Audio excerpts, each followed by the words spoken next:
Hey, welcome to my channel, or welcome back. I'm Joche and I'm your go-to girl for all things real. And in today's video, I'm going to be talking about some things that I hope to leave behind in 2023. If you are new here, I am a lifestyle channel vlogger. Here you're going to find real discussions, vlogs, advice. There is something here for you on this channel, and I would love to have you join my community by subscribing and stick around, watch the other videos. I do go live a few times a week, so you can catch me in real time and have dialogue with me.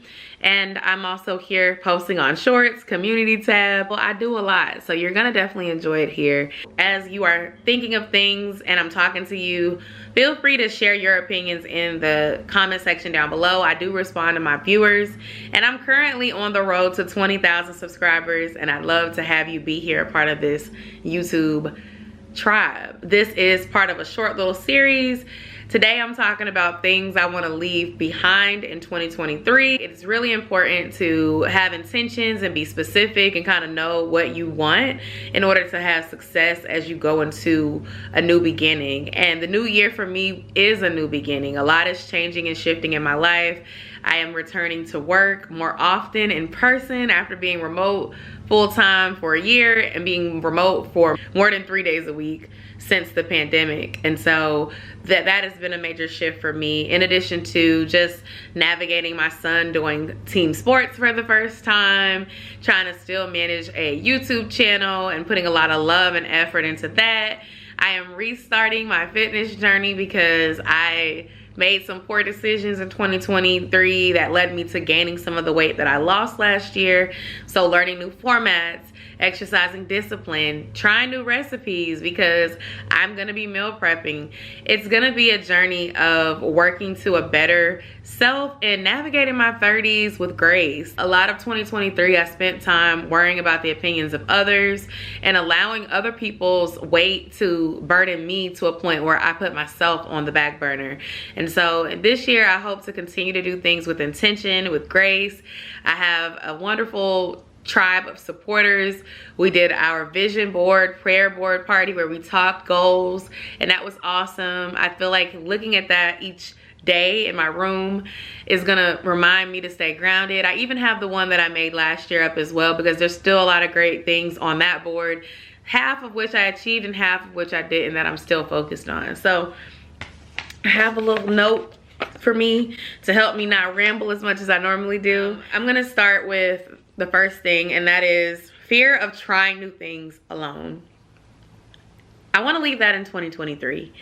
I can't keep waiting for everyone to join me when I want to do something. You know, the key in that sentence is I want to try a new restaurant. Maybe my family doesn't want to try it, or maybe they're just not ready to try it when I'm ready. Or waiting on friends, trying to arrange to try something new with a set of people that are adults, going through their own issues, having their own schedules, having their own needs and things and priorities. You know, as I'm getting older, I'm realizing that my priorities are not everyone else's priorities. And that kind of resonates in my family relationships, my marriage, and in my friendships. It's not that people don't prioritize me, but there's certain moments throughout the year where I am reserved as a priority, like my birthday, sometimes for other people's birthdays, and it's just sometimes when it's been a while and everyone wants to get together. But then you get into a group of life outside of birthdays, outside of holidays, outside of times where we have space for each other, where I'm not always going to be able to count on the people that are in my circle to be ready to go with me. So there has to be a moment in time where if it's something I want to do, I have to do it and not wait. And that pertains to trying a new restaurant, trying a new place, as far as doing a trip. Sometimes I am ready. I'll see a sale for a flight and I am deposit ready. I am credit card ready because it's on sale, and it's not going to be on sale tomorrow because you know these flights fluctuate. But when I wait, I end up losing the opportunity, and then I don't even want to go because yesterday the flight was $75 and today the flight is $135, and then you're waiting longer and longer and you get closer to it, and now it's not even the affordable frugal travel that you were trying to do because you were waiting on people. So in 2024, If I see an opportunity and it works for me, I'm not going to wait. I will become the person that tells you after the fact, hey, I'm going to do this and I've already paid for my ticket. If you want to join me, here's the information. And if we decide to do it together, that's fine, but I'm not losing out on the opportunity. Or hey, let me just go ahead and make that reservation for that new restaurant. Let me pull up, I'm off this day. I'm just gonna check it out. And you know what? I don't have to wait to experience my first with everyone. Everyone cannot go with you. And the more you wait, the more time passes and you don't get to try the different things. Now, the next thing that I want to talk about is also like missed opportunities because of fear of trying new things. You know, I'm a Yelp elite, I'm a YouTuber, I work full-time in corporate communications, and I have a lot of opportunities that are placed in front of me because of all the different hats that I wear. As a mom, as a wife, as a Black content creator in Atlanta, there is always something going on. And sometimes when you wait because you don't know if you should go, or you're nervous, you've never been in that setting, you continue to get complacent in your comfort zone. And so I want to leave my comfort zone in 2023 to an extent, because there's no growth in your comfort zone, or there's slow growth in your comfort zone. And I feel like going to that Yelp Elite event by myself where I don't know anyone, that may allow me to meet someone who could know someone that could put me at the next level, but I'm never gonna know that if I don't go. Or taking a leap of faith and going to a YouTube networking event by myself. Again, sometimes you're not going to be able to go with your friends. Sometimes your friends are not ready.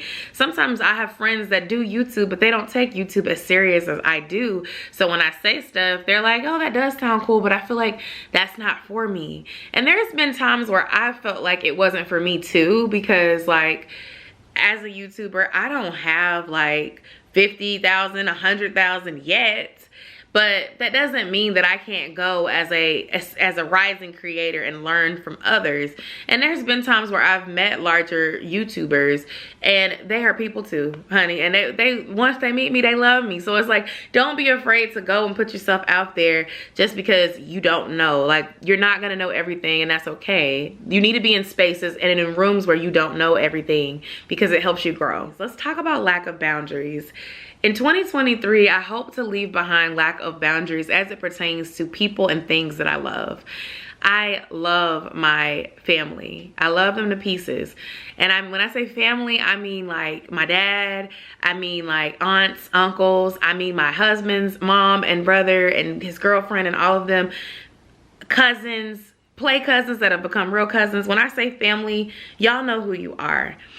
I am not going to do things anymore that are going to put me at a risk of losing something that's important, whether it is losing my rest, safety. You know, you invite me to an event where there's going to be drinking, and then you live far away, and I know I'm gonna go and we're gonna be drinking, and now I'm stuck somewhere. I'm not putting myself in those situations. I'm not gonna put myself in situations where things are costing me more than what I'm getting out of it. And it doesn't mean that I'm always looking for something when I'm going to spend time with family. But what I mean is, if every time I'm interacting with you, I'm leaving feeling drained, I can no longer pour into that. I have to love you from a distance. I have to love you with my prayers, but I cannot allow you to put your weight on me in our relationships with each other, because we're family. And that even relates to the family members in my house. I cannot let Josiah keep turning my hair gray. I cannot keep letting my husband's burdens stress me out, because then I take on that stress and my cup becomes empty. And we all know that an empty cup does no one good, especially the person whose cup that it is. So saying no, and that being it. I do another thing I'm gonna try to work on is not over explaining myself. At times I feel like I say no, and then I have to give you 4 or 5 reasons why I said no. And the thing is, if I said no, I said no, and I said no for a reason. So I shouldn't have to say no and give you 5 reasons behind why I said no. It's just gonna be, hey, no, this doesn't work for me at this time, and that's it. And that goes for friends too. Like, there's been times where I've compromised on things, and then I end up frustrated after the fact because I knew something wouldn't work for me, but I did it anyway, trying to be a good friend. And saying no does not make you a bad friend, okay? Or a bad family member. So set those boundaries in 2024, y'all. Another thing I want to leave in 2023 is worrying as a first instinct. Sometimes when I get bad news, I tend to become a chicken with its head cut off. I tend to think of the worst case scenario, and that might be my dad's teaching, because he used to always empower me to think of the worst case scenario but plan for the best as well.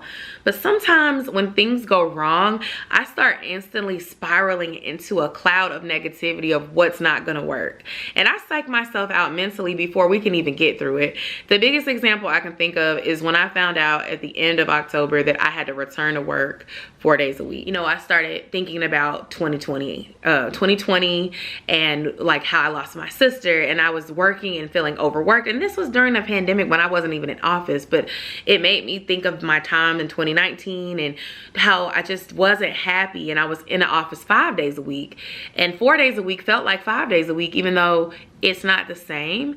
And I just felt myself going back to a period of time in my life where I was super depressed and unhappy and overworked and underpaid. And I just began to spiral in that cloud of negativity. Like, I can't believe they're trying to put me back there and make me do this. And then I had to come to reality, you know, come to reality, like, earth to Joche, it's okay. And realize, like, Joche, this is not 2020. This is not 2018. This is a different place in your life. You've been promoted twice since you had those bad experiences. You're not making the same money you were making when you had that experience. You have different teammates since you've had that experience. This is not that. This might be God giving you an opportunity to walk with grace and prove yourself as you prepare for what you're praying for. Stop worrying and have faith. Whether it is something like returning to work, like for me, I got afraid of like losing my work-life balance that I've gained, you know, gaining a whole bunch of weight again, like all of these things. But I had to remember, like, I'm in control of a lot of the things I was worried about. I can set professional boundaries. I've learned that. The loss of my sister taught me the lesson of setting professional boundaries and ensuring work-life balance and putting family first, period. So I'll never go back. I'll never go back to a mindset that I have to put work before my family. The dynamics are different. Thirdly, I know more now than I did then. So as things repeat itself, because life ebbs and flows, you'll have a season of winning. You're getting a promotion. You're getting a blessing. You're getting, you know, yeses left and right. And then you'll hit a wall. And it'll feel like if it ain't one thing, it's another. And so in those moments in 2024 when things are just not going the best, I'm gonna try harder to rely on faith. God always has his way of working things out in his time. So sometimes we go through chapters for longer than we want to, and it's because we're there for a reason. There's some sort of lesson we're supposed to get from it.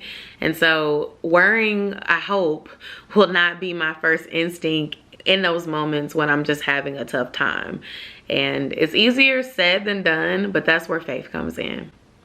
The last thing I'm going to talk about kind of goes with worrying, but I'm going to just overall phrase it with emotional reactions to stressful seasons. And specifically, I want to speak to emotional eating, because I literally worked hard all fall to try to lose 28 pounds in 2023. And I had made great progress and had lost 10 pounds. And then I allowed a stressful month in my life to essentially allow me to undo every bit of progress that I made through the holiday season. And so as I'm embarking in 2024, I'm essentially restarting at the beginning of that same fitness journey that I had started in, I think, August of 2023. And so although I've been at it for a few weeks now, I've reset. Some of the weight gain I gained has started to fall off, and I still have been working out. I and you probably know by now that we can't just work out to see results. We have to work out and have a good diet. And so I want to leave emotional eating in 2023. I know how to do the physical part. It's the diet. It's the choice to go and pick the Greek yogurt and the almonds instead of a bag of potato chips, and leave the processed junk out of it as much as possible, because it is what sets me back. Go ahead and leave me a comment down below and let me know what is something you plan to leave in 2023. And if you want more videos like this, be sure to stay tuned for part 2, where I'll be talking about some of my goals for 2024. Thanks again for watching, and I'll see y'all in my next video. Bye.